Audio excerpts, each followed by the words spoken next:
αλητούρε, μη μιλάς. Θα βγάλουμε τη χελωνοτούρα. Παιδιά, κοιτάξτε εδώ πως έχει καθίσει. Καθίσει εδώ μαζί μου.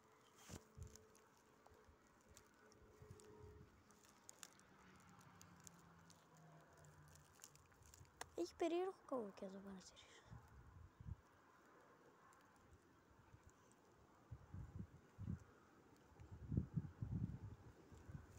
Ναι, οι χελώνες φοβούνται λίγο, αλλά είναι πολύ όμορφο.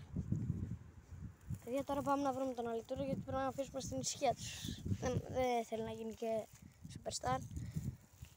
Πάμε τώρα να βρούμε τον αλητούρο.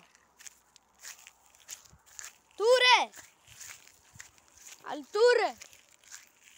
Παιδιά, έχει πάει πάνω κυριολεκτικά. Κοιτάξτε εδώ. Πού έχεις πάει? Για πάμε παρκούρ.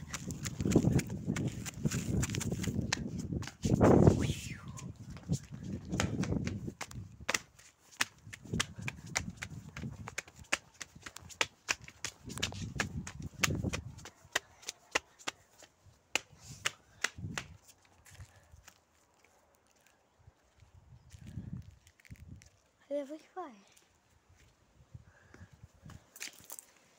Κυριολεκτικά που έχει πάει. Εκεί πέρα, όχι.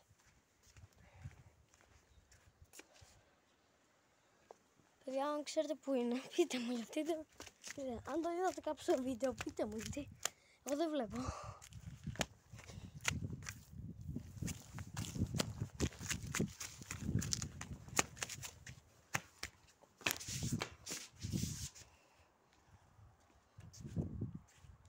Κάτι άκουσα. Εσείς δεν το ακούσατε, να πάμε.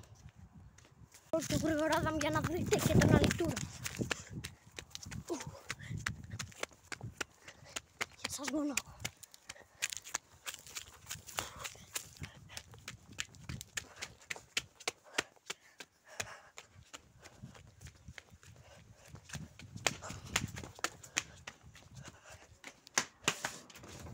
Νάτος. Νάτος. Μπράβο. Ας τον είδα.